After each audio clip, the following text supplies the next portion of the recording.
Bismillahirrahmanirrahim. Elhamdülillah ve salatu ve selamu ala Resulillah. Amma ba'd.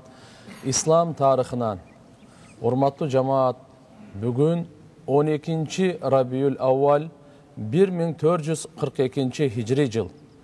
İslam sanağı boyunca Peygamberimiz Muhammed sallallahu aleyhi ve sellem ıyık Mekke'den nurlu Medinaga göçkön yıl 1442 yıl oldu. 12 Rabiul Avval Peygamberimizin bu dünyaya gelgen tuğulgan günü. Peygamberimiz Muhammed aleyhisselam hicret kılganга çeyin 53 yıl Mekke'de yaşagan. Mındayça aytkanda 1495 yıl oldu Peygamberimiz Muhammed aleyhisselam'dın bu dünyaya gelüsü. Peygamberimizin bu dünyaya gelüsü öte tаңғалыштуу oldu.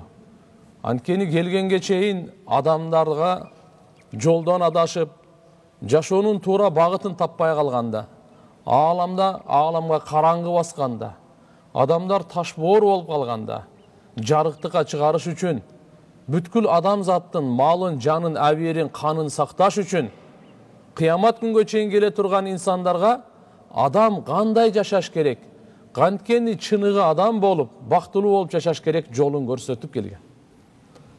Пайгамбарыбыз келди, ошол заман, ошол убакыт tahajjüttün vaktisi bolчу дейт. Ааламда миңдеген жыл отпарастардын отко сыйынганда оттору өчүп калды. Буттар болсо сөлөкөттөр жыгылып түштү.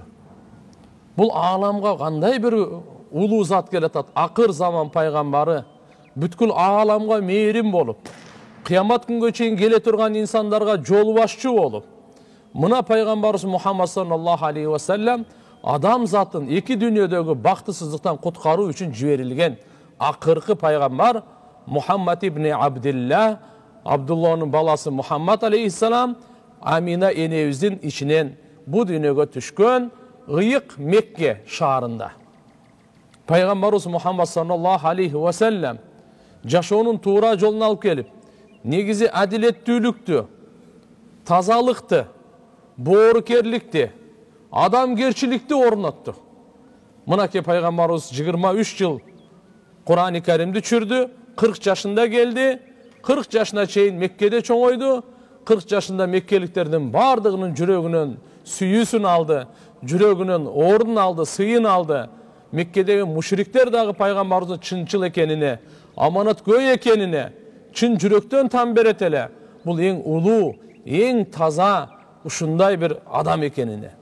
Пайгамбарыбыз Мухаммад алейхиссаламга 40 жашынан келди, 23 жыл Кур'ан-ы Керимде Алла Таала акырындан бир аят, эки аят, бир сүрө ушундай кылып Алла Таала түшүрүп 23 жылда толук түшүрүп берди. Пайгамбарыбыз толук Кур'ан-ы Керимдин өкүмүнө бүткүл ошол жердеги тургундарды ошого салды.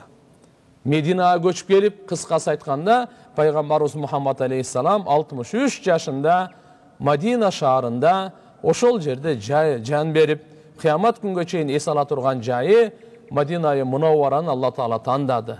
Төрөлгөн жерине ыйык Меккени тандаса, ал эми кыямат күнгө чейин эс ала турган жайын Алла Таала Мадинаны тандады. Демек бардык адамзатка үлгү, бүткүл адамзатка боорукер, бүткүл ааламга мээримдүү, ушундай улуу бүткүл калайык калктын эң ыйыгы, Алланын эң сүйкүмдүүсү, Алланын эң жакыны, ушундай улуу пайгамбарлардын пайгамбары, пайгамбарлардын имамы, ошондойдун биз үммөтүбүз. Биз үчүн өтө чоң сыймык, өтө чоң биз үчүн шараф, өтө чоң бакыт.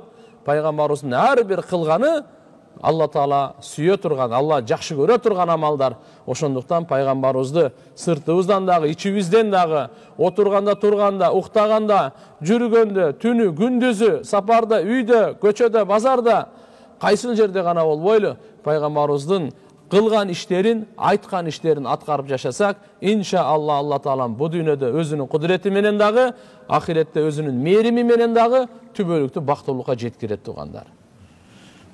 Алла Тааланын кудуретинин белгилеринен жерди ушундай жаратты, тартылыч күчү менен жаратты. Айтып коет го, сила тяжести всегда притягивает вниз дейт орустарда. Дайыма адылга тартат да, бирок бардыгын өтө эле тартып салбайт, өзүнүн өлчөмү менен. Таптакыр кой берип койбойт. жердин üstündөгü адамдар учуп кете турган. Болбосо жер 24 сааттын ичинде ушунча 1000 километрди бир оборот кылат да. Ушундай катуу оборот кылат тугандар, üstünde дарак, үй, сиз, биз өзү учуп кетишибиз керек эле да. Бул мейкиндикте турат да жерчи. Бардык жеринен асманда ушундай оборот кылганда биз учуп кетишибиз керек эле. Бирок Алла Таала өзүнүн кудурети менен тартылыш күчүн жерге берди дагы биз учпай жашап атабыз да. Болбосо азыр мына жер мындай томолок. Мына жеринде туруп атабыз да. Кээ бул жерде, кээ бул жеринде жердинчи. Мына жакта түшүп кетиш керек эле да. Жок, андай болбойт. Алла Таала албетте өзүнүн кудурети менен ушундай тартылыш күчүн жерге берип койгон. Bir farz турасында ата-энеге жакшы мамиле кылуу фарыз тугандар. Куранда Алла Таала айтат, силердин Робуңар чечим чыгарган. Алладан башкага ибадат кылбагыла, жана ата-энеңерге жакшы мамиле кылгыла деп. Ата-энеге кызмат кылуу, ата-энеге рахат жеткирүү ар бир мусулмандын мойнунда фарыз. Bir сүннөт турасында ар бир жакшы иштерди оң жактан кылуу. Бухари шарифте келет, Айша радиаллаху анха энебиз айтат, пайгамбарыбыз Мухаммад алейхиссалам бут кийим кийгенде, тарак таранганда, дарат алып жуунганда, оң жак жана башка бардык иштерди жакшы көргөн иштерин оң жактан баштаганды жакшы көрөт эле дейт. Мынакей сүннө деген. Бардык жерде оң кол менен жейбиз, оң бут менен киребиз дегенде жакшы иштерди. Туалетке го сол бут менен киребиз, бирок жакшы иштердин бардыгын оң кол оң жактан. Bir maňylы амалдын фазилети турасында Убада ибн Самит радиаллаху анху риваят бар, Табараниде келет, пайгамбар саллаллаху алейхи ва саллям айтат, кимде ким момун эркектерге жана момун аялдарга Алла Тааладан кечирим сураса, истигфар кылса, канча момун эркек болсо дүйнөдө, канча момун аял болсо дүйнөдө, ошонун санынчалык сооп жазылат деди да. Азыр 1,5 миллиардтан ашыгыраак 2 миллиардга жакын мусулман бар. Эгерде биз айтсак, Аллахумма гфирли вал муъминина вал муъминат вал муслимина вал муслимат, я Аллах, менин күнөөмдү кечир, момун эркектердин, момун аялдардын, мусулман эркектердин, мусулман аялдардын күнөөсүн кечир деп бир эле жолу дуа кылсаңыз, 1,5 миллиард, 2 миллиард сооп аласыз. Мына. Тугандар, ошон үчүн пайгамбарыбыз айтып койгон, демек бардык мусулмандардыга Алла Тааладан истигфар, кечирим сурап турушубуз керек экен. Bir күнөө турасында бирөөнүн жерин тартып алуу канчалык чоң күнөө. Саад ибн Аби Ваккас радиаллаху анху риваят бар, пайгамбар саллаллаху алейхи ва саллям айтат, кимде ким адилетсиздик менен, зулумдук менен бирөөнүн бир эле каршы жерин ала турган болсо, кыямат күнү Алла Таала 7 жерди мойнуна кишен кылып салып берет дейт. Жана бунун эч кандай фарыз намаздары, ибадаттары дагы, нафил ибадаттары дагы кабыл болбойт дейт. Ошондуктан бири-бирибизге зулумдук кылгандан сактанайлы, өзгөчө жер маселесинде тургандар. Dünya турасында Тирмизи шарифте келет, Ибн Масуд радиаллаху анху риваят бар, пайгамбар саллаллаху алейхи ва саллям айтат, мен менен дүниөнүн эмне байланышы бар дейт.